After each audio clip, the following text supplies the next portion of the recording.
Hold up. Wait a minute.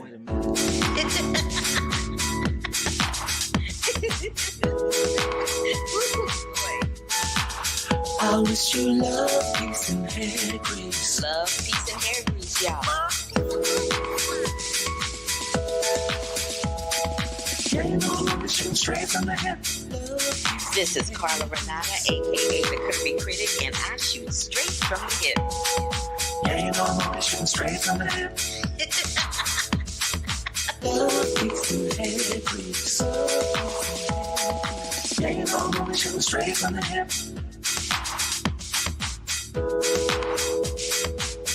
Let's take a trip around the curve. Hampton, but we the real HU, girl. Listen. Hi, welcome back to another episode of the Curvy Critic with Carla Renata. I restarted the broadcast because I realized I had myself on mute, as I have done quite often. But welcome to another episode of the Curvy Critic with Carla Renata. I'm Carla Renata. What we do here is we talk movies and we do some interviews above and below the line in the film industry. I have some great interviews from the cast of Morbius. I have a review of Everything, Everywhere, All at Once, The Lost City, and I think it's You Are Not My Mother. I'll get to it when I get to it. Y'all will know what I'm talking about. And I have some news about Memoria. But baby, what we really gonna talk about is these Oscars. But before we get into these Oscars and my Oscar week, because I usually tell y'all what I did the week before, let's take a trip around the curve.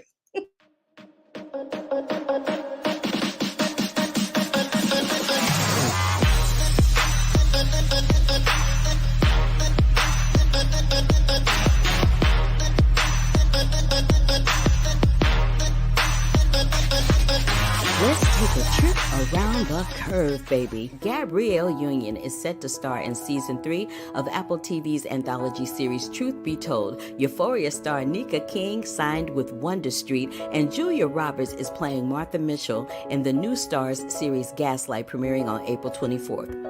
Antoine Fuqua signs an overall deal with MTV Entertainment Studios and Paramount. Trading Places gets a new stage musical starring Freestyle Love Supreme's Anissa Foles in the Eddie Murphy role. Holly Robinson Peete signed a multi-picture deal with Crown Media Family Networks, and Harry Hamlin is set to star in the Lives of the Mayfair Witches series based on the Gothic supernatural trilogy by Anne Rice. Death on the Nile arrives digital March 29th. Joanne Hogg's masterful sequel, The Souvenir Part 2, is available now to rent. And Moon Knight, the all-new original series from Marvel, is exclusively on Disney Plus March 30th with Oscar Isaac. I have reviews of Everything, Everywhere, All at Once, The Lost City with my girl Sandra Bullock and Channing Tatum, and baby, it was Oscars, Oscars, Oscars. Speaking of Oscar Isaac, there were historic wins. One was from Coda, which took home Best Supporting Actor, Adapted Screenplay, and Best Picture. Ariana DeBose made history. Jessica Chastain made history. We may not be able to talk about Bruno, but we can talk about that Encanto win. We can talk about Will Packer producing a 3-female host situation, the red carpet, and yep, that too. Coming up next on The Curvy Critic.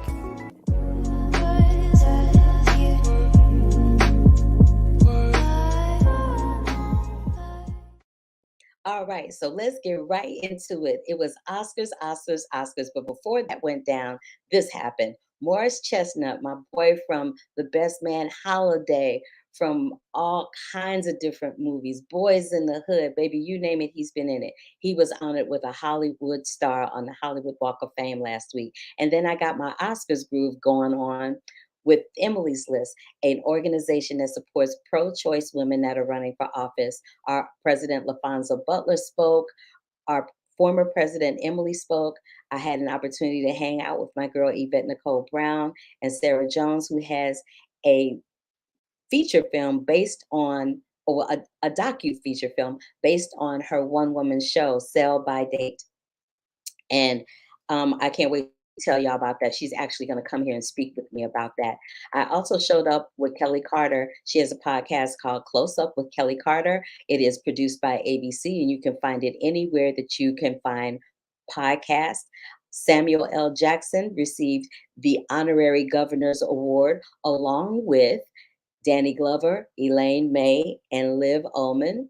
The Essence Black Women in Hollywood event went down where they honored Anjanou Ellis, Shantae Adams, Nia Long, and Quinta Brunson. Your girl was at the Motion Picture Television Fund night before the Oscars. It was the 20th anniversary. That's how I started. That's how I ended.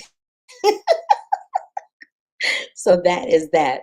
But let's get on into these Oscars, honey, because it was a lot going on with the Oscars, just a lot going on with the Oscars. But let's talk about the red carpet first. So, one of my favorite looks from the red carpet was this beautiful gown that one of the three hosts, Regina Hall, wore. It was a nice brown chiffon, not too much, not too little. Jessica Chastain's gown was everything. It had that ombre thing happening with a little lilac action, which I loved.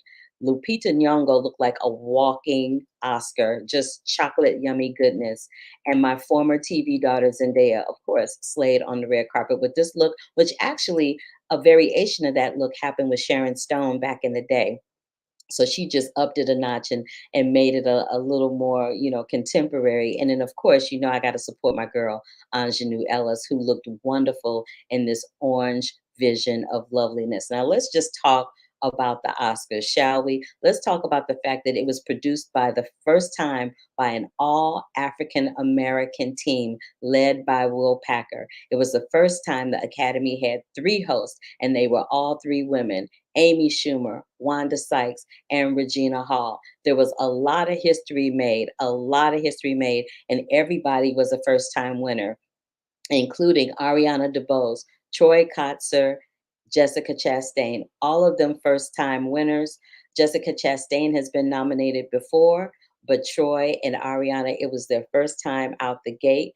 I want to talk about a couple of other winners before we get into the meat of the matter. Um, Let's talk about Questlove winning for Summer of Soul. Let's talk about Coda taking Best Picture, Best Adapted Screenplay, and like I said, Best Supporting Actor. I also want to bring light to the fact that there was a lot of attention given toward deaf actors in the last couple of seasons. Last season was Sound of Metal, where Riz Ahmed won an Oscar this year as a producer when he was nominated last year as an actor for his short form film called The Long Goodbye. And then Niall DeMarco, the former Dancing with the Stars champion, had a nominated film called Audible. All right, so other people that won were, let's see here, Kenneth Branagh. I talked about Belfast here quite a bit. Kenneth Branagh won. He's been nominated 7 times, y'all, and he won for Best Original Screenplay. Jane Campion was the third woman in history, and it was the first time back-to-back Oscars went to women in this year. Billie Eilish and her brother Phineas won for Best Original Song, No Time to Die. Best Makeup and Hairstyling went to The Eyes of Tammy Faye. Best International Film went to Drive My Car. Best Documentary Short went to Queen of Basketball, which is produced by Shaq and Steph Curry, about Lucy Davis, who passed shortly before the film was nominated for the Oscar. Dune took home all of the technical awards, baby. Dune cleaned up. Dune cleaned up at the Oscars. They took home everything that had anything to do with any technicality. They took home Dune took home Best Original Score, Visual Effects, Cinematography, Film Editing, Production Design, and I believe they probably even took home Sound Design. But Jenny Bevan took home Best Costume Design for her wonderful designs for Cruella.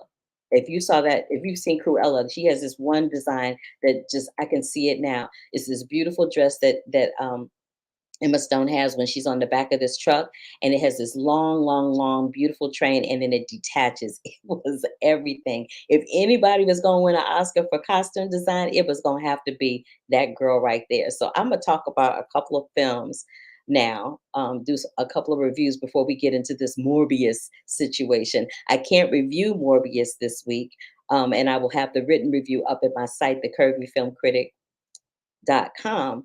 But I will talk about it then. But I will have these interviews this week. I'm sorry, I got a little distracted with myself. All right. Oh, I wanted to say one other thing too. So everybody talks about this series called Bridgerton. You know, I love me some period pieces, and I particularly love Bridgerton because there's Black people in it. So season 2 is up on Netflix right now. You want to check that out. I want to make this announcement about Memoria. I did an article about Memoria because I love it so very much. It is a film that is done completely in silence, and the sound that is done in this film is absolutely mind boggling. It was released earlier this year, but they're doing a re-release, a limited release around the country. And if you're in Los Angeles, it's going to play from April 29th through May 5th at the Los Feliz Theater. I'll make sure that I let you guys know about that moving forward. But right now, I want to talk a little bit about The Lost City with Sandra Bullock and Channing Tatum. Now, The Lost City is produced by Paramount Pictures. It's directed by Aaron and Adam Nee, and it's also produced by Sandra Bullock. It stars Sandra Bullock rather, and Channing Tatum. And it deals with, and I'm sorry, and Daniel Radcliffe and Divine Joy Randolph. How could I leave them out? But it's dealing with a reclusive romance novelist who's on a book tour with her cover model. They get swept up in this kidnapping madness that attempts to land them in a cutthroat jungle adventure. Baby, this film was funny. I hollered. I love Sandra Bullock. Sandra Bullock can do no wrong to me. It was so funny. It was hilarious to see Channing Tatum go from being like this kind of Fabio-ish cover model character to actually falling in love with Sandra Bullock, and how they kind of connected in the film. It was, listen, it wasn't a film that takes itself too seriously, but you know what? With everything going on in the world right now, I needed to laugh, and I got my giggle all the way on. And not to mention that there was like a little cameo by Brad Pitt, which is pure comedy. So if you have not seen The Lost City, it is not streaming. It is only playing in theaters. You will only be able to see this one, babies, if you go to a theater. And I've told y'all about Better Nate Than Ever. It is going to be streaming on Disney Plus as of April 1st. Anybody that loves American Idol or any of those kind of shows, you are going to get your entire life with Better Nate Than Ever. So it's going to be on Disney Plus on April 1st. Let me just show y'all. Look at that. Look at that. It's just, it's going to be fantabulous. You're going to love it. It's going to be so much fun. So much fun. All right. I also wanted to talk about, oh, and just in case you didn't know what Better Nathan Ever was about, it's directed and written by Tim Federale for Disney Plus. There's this 13-year-old unpopular Midwestern boy who has fantasies of entertaining and being a big Broadway star. He can't even get the part of the tree. I'm sorry, he can't even get a lead part in his high school musical.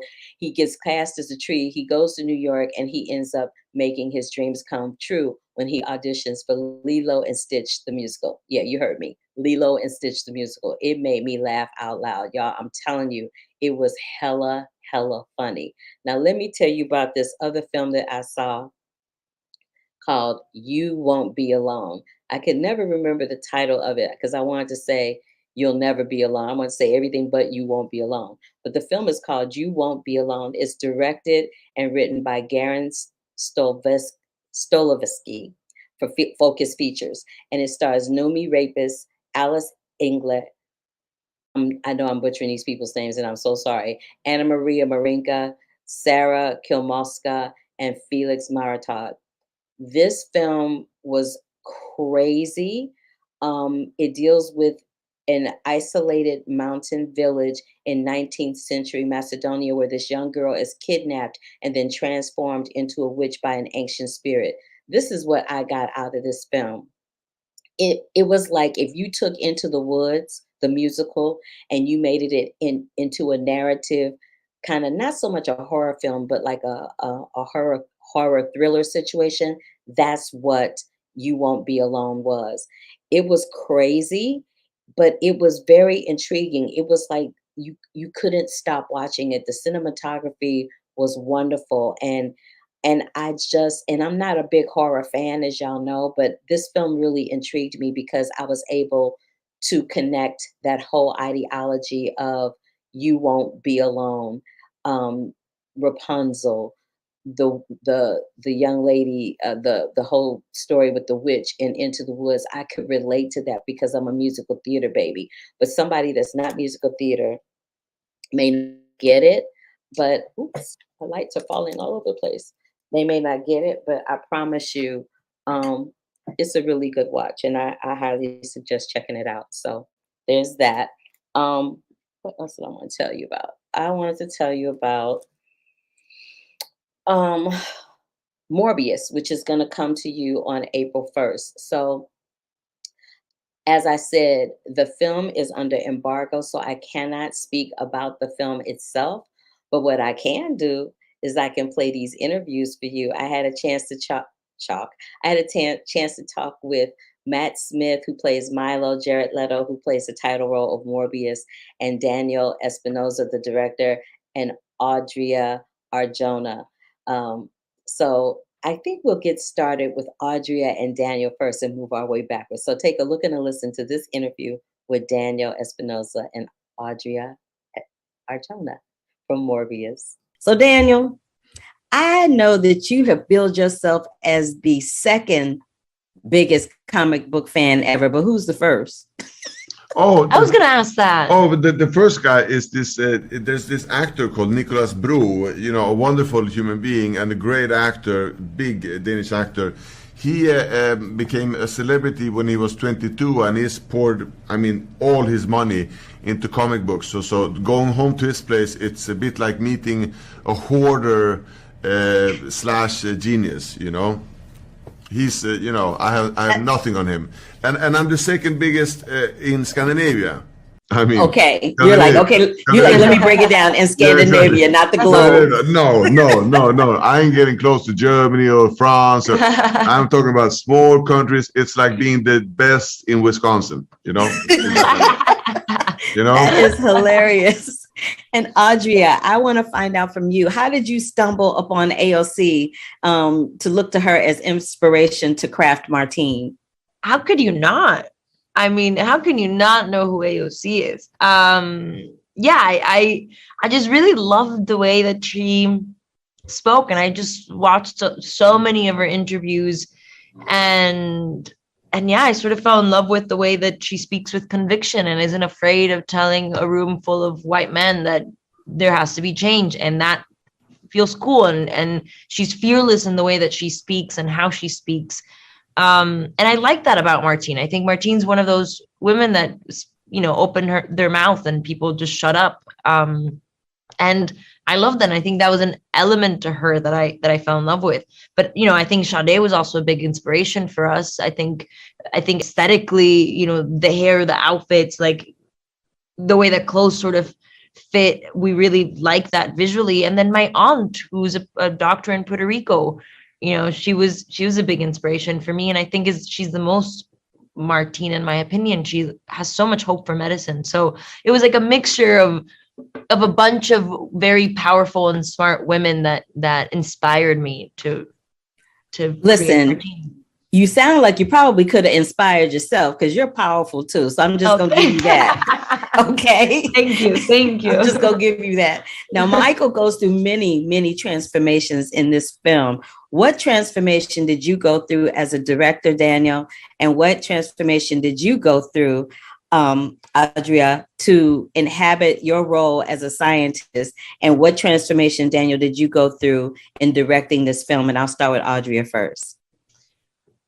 I think the first transformation that happened was, like I said, just really educating myself and sort of preparing as much as I could. And I think there's the beginning, and I think I came into this movie being, you know, a girl that's an actor and really wants to be successful. And I sort of ended this film feeling sort of really empowered about the work, and also learning so much from Jared, learning from Daniel, that it almost matured me a little bit. I excuse me, I felt, and then based on Martine, I think the second I tried on her shoes, I'm very big on shoes. She sort of came to be for me after doing all the preparation. So it was definitely a personal, and also, you know, on screen, it was blame it on the shoes. And Daniel? I had to do a Marvel movie, so I had to kind of, I think it was a combination of trying to find kind of my younger self, you know, who I was when I initially, you know, fell in love with Marvel comics, and not forget how that spark felt like and looked like. But then it's also the kind of idea that you know, when you make movies, most movies, they are not part of anything. They are solitary. So when you begin the first image of a movie, there is nothing else than that image, you know. But with Marvel movies, it's different. There are like these different kind of genres right now, like you know, which is Marvel, DC, also Dune. They're part of like a canon, you know. So you are not just communicating with the movie that you're doing, but with other movies and other, you know, canons or stories. So your first image is not solitary. It's part of a world where people already have an opinion. So that perception had to kind of be integrated into myself, you know. For example, my last movie called Life, it had the tragic ending, and for me it was like a Twilight Zone ending where everything starts to shit, you know. And you know, you remember that TV show? But when people watched it, they thought it was a canon. So people thought like, oh, there's a sequel, and I was like, no, it's that the world is shit. Don't you get it? No, but so, yeah. Well, I want to thank you both so much for Daniel inhabiting your younger self, and Adria, the love of shoes girl. Gotta love a girl that loves some shoes. Thank you for your time, y'all. I Thank appreciate you so much. Thank you. Yes, I love them talking about the shoes, and Daniel Espinosa, he's a real one. I love talking to him. Let's keep it moving with my boy Matt Smith. Hello, Curvy Matt. film critic. Hey, where are you in the world? I am in Los Angeles. Where are you? Oh, I'm in London. You lucky thing. Is it? I mean, it must be quite. Actually, no, it's not that early there, is it? What is it, like 9 in the morning? It's about almost 11 a.m. Oh, okay, it's good. So it's like midday, you know. Too bad. Is it a lovely sunny day? Of course it is. It's LA. You know it is. It's LA, honey. LA, baby. LA, baby. Okay, I kind of love you. You're hilarious. But you know, I gotta ask you this because I am a huge fan of The Crown. Really? Dude. Yeah. Dude, how do you go from playing a prince to a monster? What happened in your life that you made that decision? See, that's what you want to do, is go from A to Z as an actor and always try and surprise yourself, really. And I guess to some respects, that's, you know, that's what it's about. So things that are parts that feel outside of your wheelhouse or new or different. And I sort of haven't played that many villains, really. And then suddenly I did, like 3 on the bounce. So listen, unlike the other roles that you play, this role is really physical. So Yeah. how do you prepare mentally for that? Because there's a certain place mentally that you have to go when you're just inhabiting, you know, a straight character with no action sequences and jumping and flipping around. But there's a whole different type of mental mindset you have to jump into in order to inhabit really? Milo. How did you go there? I like, you know, it's frustrating because you've got to watch what you eat, which is really boring. So what did you eat? Tell me what your diet consisted of. Listen, it was 2 years ago, God knows, but it was better than my diet is now. Do you know what I mean? I mean, literally, look, I've just had some chocolate. Chocolate's not bad. Well, it's not good though, is it? You know what I mean? So you look, you know, you've got to, you've got to try and keep physically fit and mentally sort of alert, I suppose. And I don't know, it's like anything else, really. You've just got to try your best to turn up and be ready to rock and roll. Okay. Speaking of rocking and rolling, you know, when you have brothers and sisters, there's always a rock and roll when it comes to sibling rivalry, right? Yeah. There's always one kid that doesn't like the other one for some reason or another. Yeah. What do you think drove Milo, in addition to, because he loves Michael, right? But he also kind of like jealously loathes him all at the same time. How were you able to, because you conveyed that very effectively in inhabiting that role. And I just want to know, for you, do you have siblings, and have y'all had, you know, that kind of that back and forth type of thing when it comes to sibling rivalry? I do have an older sister, and no, I adore her. I love her.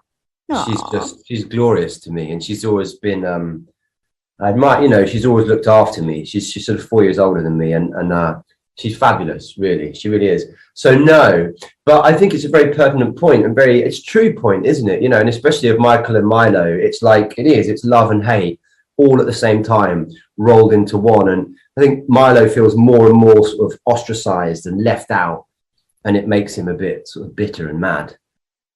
So Michael literally has been given the keys to the kingdom to find this cure, right? Yeah. And you kind of stole the keys. Like, why are you playing? Yeah. Hell yeah, no, wouldn't you? Otherwise, you're going to keep them? Like, so what? We talk about finding it forever, then you find it, and then you're going to keep it. No chance. Give me that right now. I want to fly. You know what I mean? I do know what you mean. And just to close it out, my brother, what if you had to describe Milo and the experience you had in inhabiting him? Yeah. What would you say? Well, look, I had so much fun playing him, for one. He's got a terrible dress sense. Too much money has sent him a bit mad.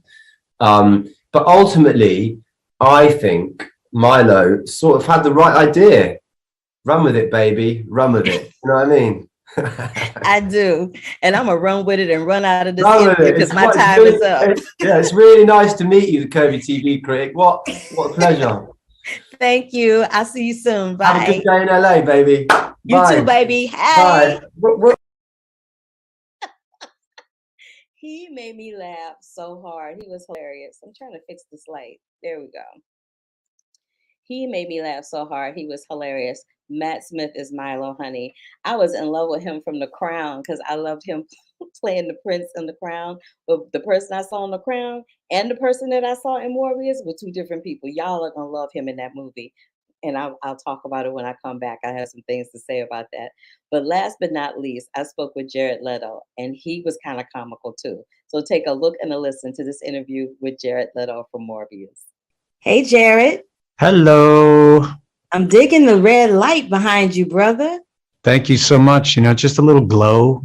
Just a little glow. Just a little mood happening. I love it. Yeah, that's right. So, you have done so many different types of roles, but I think this one probably is the most transformational role that you've done to date because it involves so much action and stunts and so on and so forth. So I just wanted to know, how did you prepare for this type of character? Because it's a little different than just preparing for the mental state of the character and just speaking. You've got all this other physicality going on.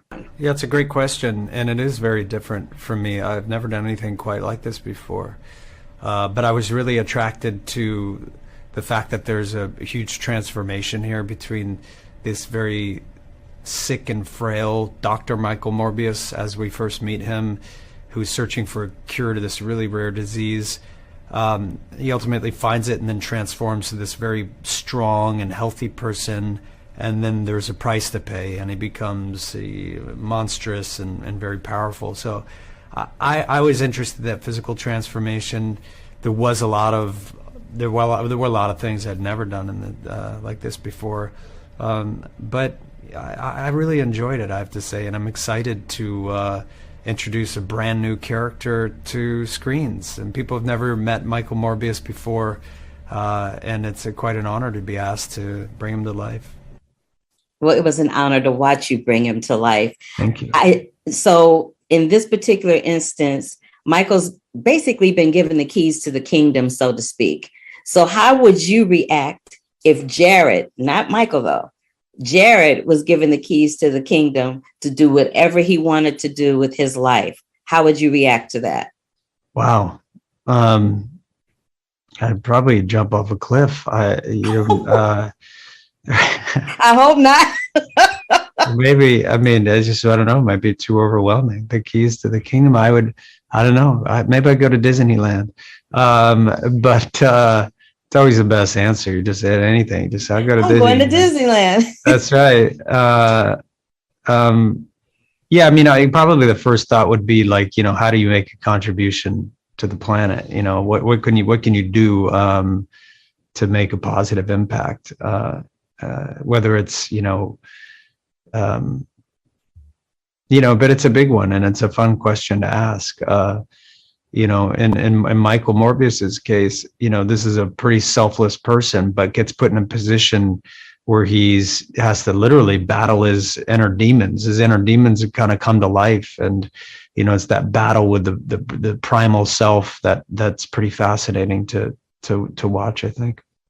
So growing up, were you a big comic book fan or not so much? I was a big fan of like smoking weed and getting in trouble. I love you for saying that. I kind of love you for that. You know, I was a rabble rouser, as you might say. But you know, someone did give me a big cardboard box of a bunch of, you know, tore up comics, and I dug through them. I did read a bunch of them, my brother and I. But it didn't grab a hold of us like some people, you know, really got into them. But I did have that box. I wish I had that box now, man. I could go to Disneyland. I could probably retire. Jared Leto, my jokes. Thank you so much Thank for you. sharing your time with me today. It was a joy speaking to you. Thank you. Have a good day. Bye-bye. You too, my brother. Bye. Bye. Okay. Oh, I'm trying to fix this lighting situation. There we go, honey, because I was like, ooh, what's happening? So listen, this is what I want to say. Go see Morbius on April 1st. You're gonna love it. It's a lot of fun. Their characters are amazing, and I will talk more about that film when you read my review, which will also be posted to Rotten Tomatoes on the curvyfilmcritic.com. Any review that you hear from me verbally will be up on my site, the curvyfilmcritic.com, and I also post them to Rotten Tomatoes. I'm a little behind at the moment, but I plan on catching up in the next couple of weeks or so, a couple of days or so. Having said that, I want to close the show out talking about Will Smith. And I saved this for last. Will Smith made history becoming the first rapper to win a Grammy. He made history again last night, becoming the first rapper to win an Oscar. But all of that has been shifted and it's changed, and a lot has been put on it since then. And so this is what I have to say about that little incident that happened last night. I am a fan of Will Smith's. The incident last night has not changed my feelings toward him as an actor. I've seen the growth in him as an actor, and clearly there is some growth that needs to happen for him as a Black man in this country, navigating all types of feelings and situations. Being a celebrity, him and his wife are subject to scrutiny on a level that is unparalleled. Granted, they have made their life public for everybody to hear and see and comment about. So that's kind of on them. But people don't all, just because you see something don't mean you gotta, have a comment about it, is what I'm gonna say about that. I'm also gonna say that, there people were wrong on both sides. Now, Chris Rock made a joke. I love Chris Rock too. That's my boy. He made a joke, but this is a person that made a joke who in 2009 produced a documentary called Good Hair about Black women and their hair. He made a G.I. Jane joke about Jada Pinkett Smith and her bald head. Now, we knew before she stepped on the carpet last night that she suffers from alopecia, which is an autoimmune disease that attacks the hair follicles, causing bald spots. Black women believe that our hair is our crown, it's our glory, it's our strength. So when we lose our hair, it's something very sensitive for us. So having said that, and knowing that Chris produced this documentary, I feel like, maybe he could have made another joke, or maybe he could have just presented best documentary. I don't know. It happened. It's unfortunate. Chris probably should have gone a different way with the joke. Will maybe should not have overreacted, because I believe his actions resulted in him overreacting. This is not the first time Will Smith has overreacted in a public situation. At the Cannes Film Festival, a reporter tried to kiss him, and he lashed out on that reporter. He reacts in the moment. He's over emotional because he's a very sensitive man. I have worked for Will Smith before. He's nothing but kind and light and love and sweet. But I believe last night, over the whole course of this tour that they did to promote King Richard, there's been jokes about him. There's been jokes about his family, his kids, his wife, their relationships with their kids. It's just been ongoing. And like poking a bear. There's only so many times you can poke the bear before he turns around and swipes the hell out of you. I'm not condoning violence, and I'm not saying that what he did was correct, the correct reaction to what he heard. There's always a different alternative to when somebody hurts you or makes you feel some kind of way. There's always an alternative to that. But I do believe Will was wrong for the way he reacted. Chris was wrong for the type of joke and just constantly coming at them. He came at them in 2016 when he talked about Jada not wanting to, Jada boycotting the Oscars. He talked about them then. So there seems to be a consistency there. Sean Combs came out, Sean P. Diddy, Puff Daddy, whatever you want to call him, came out and said that they had squashed it. They're good. They've made up. And yeah, so I mean, it was an emotional overreaction. But having said all of that, I want to close my podcast out from Will Smith himself that posted on Facebook about an hour ago. He said, "Violence in all its forms is poisonous and destructive. My behavior at last night's Academy Awards was unacceptable and inexcusable. Jokes at my expense are a part of the job, but a joke about Jada's medical condition was too much for me to bear, and I reacted emotionally. I would like to publicly apologize to you, Chris. I was out of line and I was wrong. I am embarrassed, and my actions were not indicative of the man I want to be. This is no place for violence in a world of love and kindness. I would also like to apologize to the Academy, the producers of the show, all the attendees, and everyone watching around the world. I would like to apologize to the Williams family and my King Richard family. I deeply regret that my behavior has stained what has been an otherwise gorgeous journey for all of us. I am a work in progress. Sincerely, Will." We're all works in progress, Will Smith.